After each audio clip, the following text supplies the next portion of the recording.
Shalom Bapak Ibu Saudara-saudara sekalian. Puji Tuhan, pada hari ini kita bisa bersama-sama untuk beribadah kembali di tempat Bapak Ibu Saudara di rumah maupun kami yang melayani di gereja ini. Mari kita semua akan datang kepada Tuhan pagi hari ini. Kami percaya Bapak Ibu yang di rumah dalam keadaan sehat dan kami pun di tempat ini selalu dalam naungan Tuhan. Terima kasih Tuhan Yesus. Saat ini kami datang kepada Engkau Tuhan, membawa segenap kehidupan kami ya Tuhan Yesus. Biarlah Engkau Tuhan Yesus yang senantiasa memimpin segenap kehidupan kami, baik kami yang ada di gereja Tuhan maupun seluruh jemaat yang saat ini sedang beribadah bersama-sama di rumah mereka masing-masing Tuhan. Mari Tuhan Yesus, biarlah Roh-Mu mengatur atas setiap kehidupan kami semua, sehingga ibadah kami Tuhan selalu dalam naungan-Mu, sehingga ibadah kami Tuhan Yesus senantiasa Engkau sendiri ya Tuhan yang bekerja Tuhan. Lawatan Allah mengalir buat setiap kami semua Tuhan Yesus. Dari awal pertengahan hingga akhirnya Tuhan kami serahkan dalam tangan Engkau Tuhan. Engkau sendiri yang beracara dalam ibadah kami, sehingga kuasa-Mu, mujizat-Mu mengalir bagi seluruh kehidupan kami Tuhan. Baik setiap kami yang melayani maupun setiap jemaat-Mu yang di rumah masing-masing. Terima kasih Tuhan. Kami serahkan semuanya dalam satu nama Tuhan Yesus Kristus. Haleluya. Amin. Masih dalam hadirat Tuhan, kita naikkan pujian buat Tuhan. Haleluya Yesus. Ku bersyukur padamu Tuhan atas kasih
kita. Amin. Masih semangat untuk memuji Tuhan?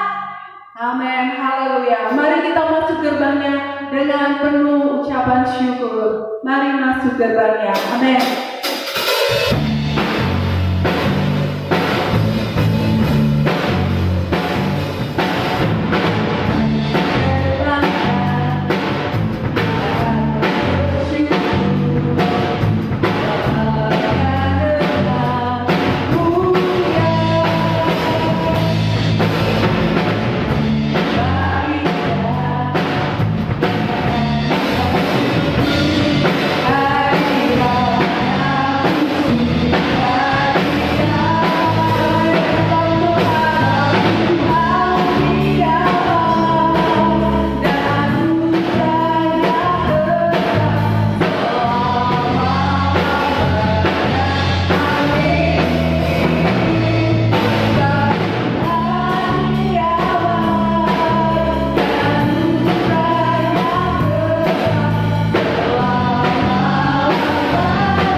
Sampai selama-lamanya Tuhan selalu baik. Amin. Kita masih memuji Tuhan bagai Raja Wali. Amin.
pasti kita senang karena Tuhan senantiasa melindungi kehidupan kita. Amin. Puji Tuhan. Saat ini kita mau mempersiapkan hati kita mau mendengarkan kebenaran firman Tuhan. Biarlah kebenaran firman Tuhan yang akan disampaikan oleh Bapak Gembala akan membawa kita semakin hari semakin percaya bahwa Tuhan itu selalu ada dan Tuhan adalah penolong kita senantiasa. Amin.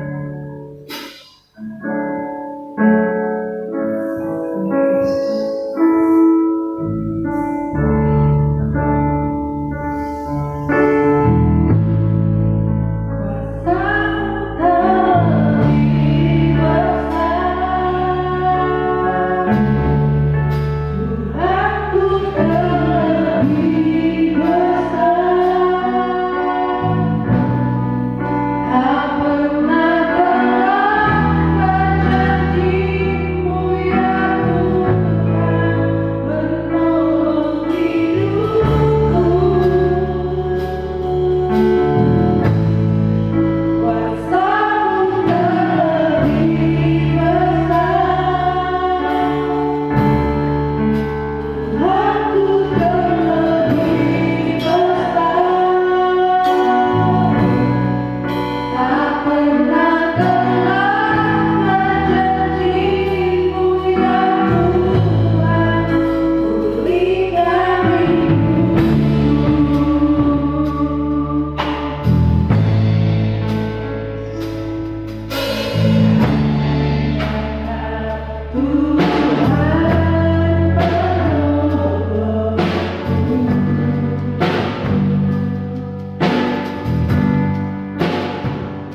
Mari kita akan berdoa bersama-sama untuk kita menerima firman Tuhan pada pagi hari ini.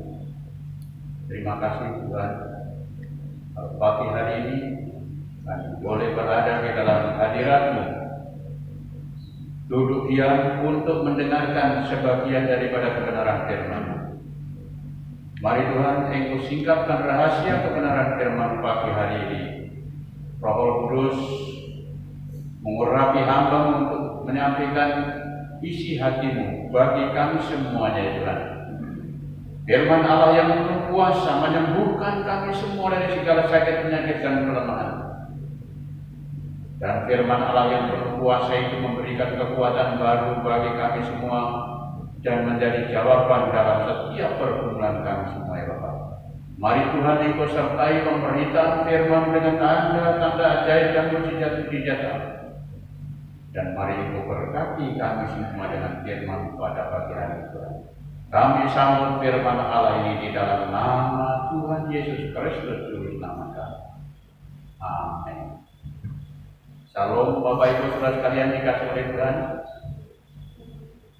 Dan saya percaya Bapak Ibu semuanya dalam keadaan baik, dalam keadaan berkati oleh Tuhan. Walaupun sudah lama tidak berjumpa, tetapi percayalah, tidak lama lagi kita akan berjumpa kembali dalam ibadah raya bersama-sama di dalam rumah Tuhan. Firman Tuhan pagi hari ini di dalam kitab Injil Matius pasal 5 ayat 6. Injil Matius pasal 5 ayat 6. Demikianlah firman Tuhan. Berbahagialah orang yang lapar dan haus akan kebenaran. Berbahagialah orang yang lapar dan haus akan kebenaran. Bapak Ibu Saudara sekalian dikasihi oleh Tuhan,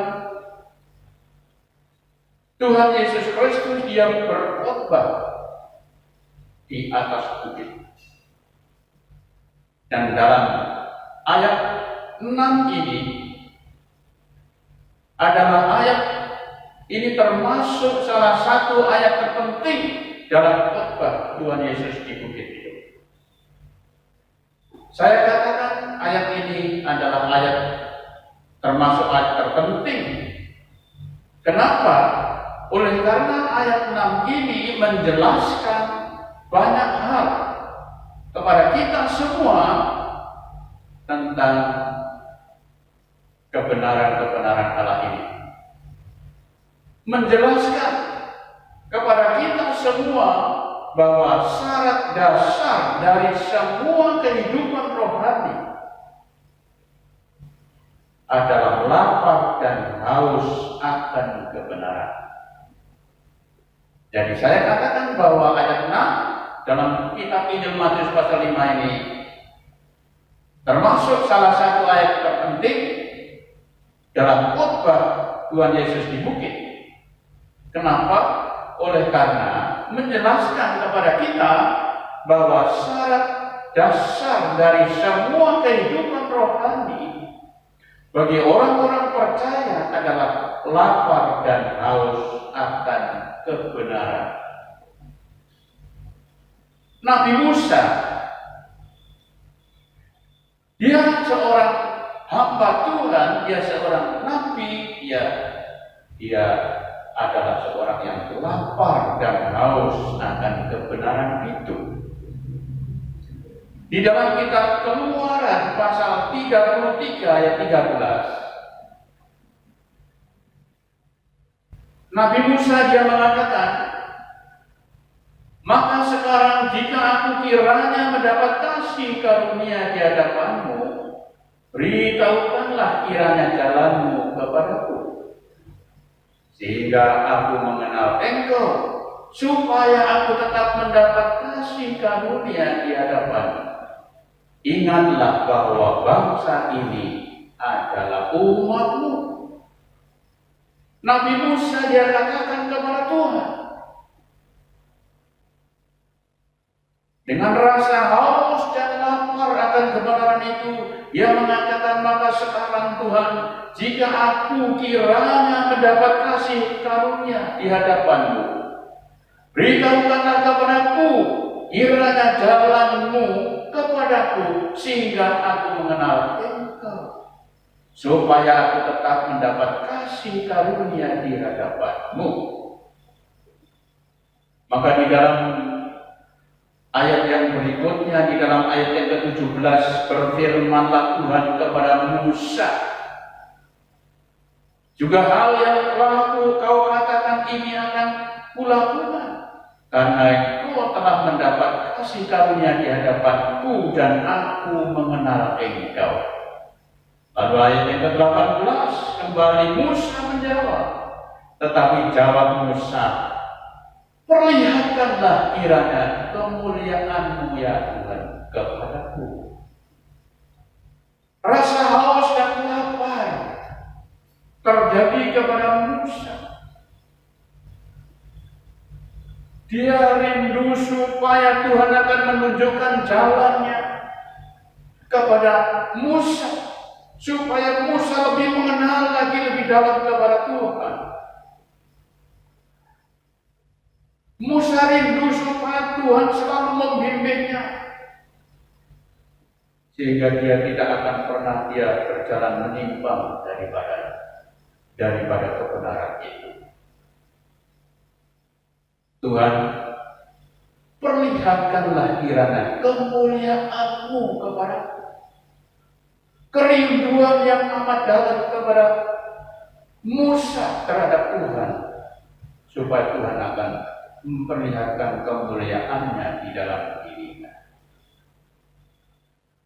Oleh sebab itu, Bapak Ibu saudara sekalian dikasih oleh Tuhan, begitu juga di dalam kitab Mazmur pasal yang ke-42, di dalam kitab Mazmur 42 dalam ayatnya yang ketiga, Bapak Ibu saudara sekalian dikasih oleh Tuhan, di sini mengatakan, jiwaku haus akan Allah, kepada Allah yang hidup. Bilakah aku boleh datang melihat-Mu? Ayat yang ke-7,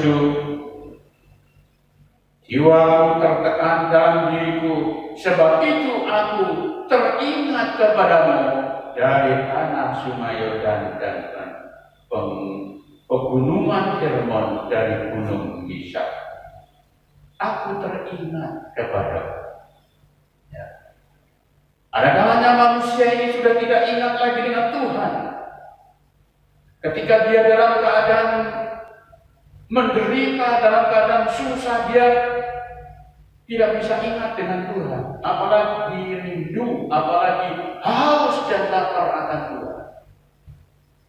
Ketika dia dalam keadaan senang pun, ada kalanya manusia itu tidak ingat lagi dengan Tuhan, apalagi dia lapar dan haus akan perkara-perkara Allah. Tetapi Bapak Ibu saudara sekalian dikasihi oleh Tuhan, firman Tuhan menjelaskan kepada kita kehidupan rohani orang Kristen. Ayat ini menjelaskan kepada kita bahwa kehidupan rohani orang Kristen seumur hidup akan tergantung pada rasa lapar dan haus akan kehadiran Allah itu. Kehidupan rohani kita, orang-orang Kristen ini seumur hidupnya akan tergantung pada rasa lapar dan haus akan kehadiran Allah. Kita harus merindukan kehadiran Allah di dalam pribadi kita, di dalam keluarga kita, di dalam pekerjaan kita, supaya Allah selalu bercampur tangan di dalam setiap pekerjaan kita, satu rumah tangga kita, di dalam setiap kehidupan pribadi kita. Lapar dan haus akan kebenaran firman Allah. Itu sebabnya di dalam kitab Mazmur mengatakan, firman-Mu itu adalah pelita bagi kakiku dan terang bagi jalanku. Lapar dan haus akan hubungan kita dengan Kristus, bahwa kita harus memiliki sebuah rasa lapar dan haus, akan hubungan kita dengan Kristus semakin dekat dan semakin dekat dan semakin dekat.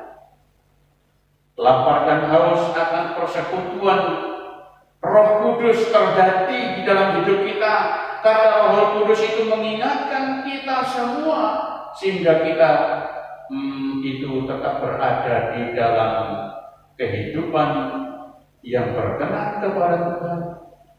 Roh Kudus itu mengingatkan kita supaya kita terus berada di dalam rencana Tuhan dan berada di dalam kehendak Tuhan. Lapar dan haus akan kebenaran jika kita menjadi orang-orang percaya yang hidup benar. Lapar dan haus akan kuasa kerajaan. Kerajaan Allah itu bukan soal makanan dan minuman, tetapi soal kebenaran, soal damai sejahtera, kekudusan, dan sukacita. Harus terjadi di dalam kehidupan kita.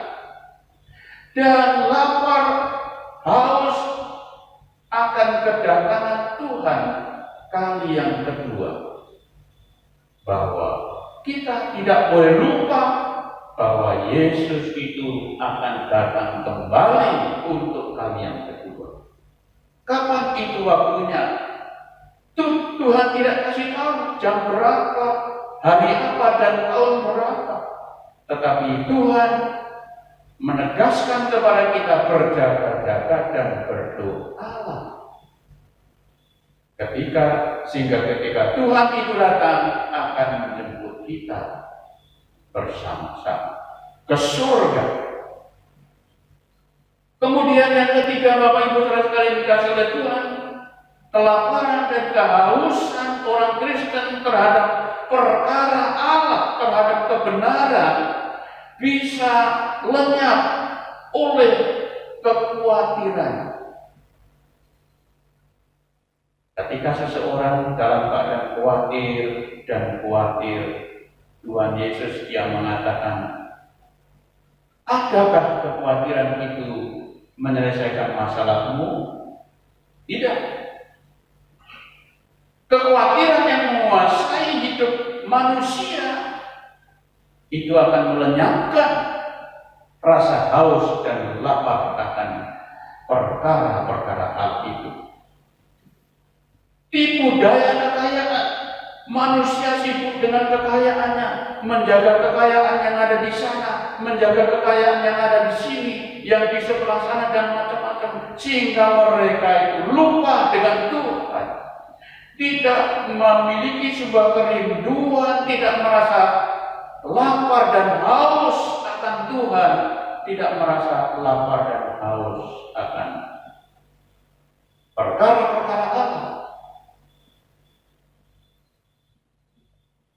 Itulah kegagalan rohani bagi orang-orang Kristen.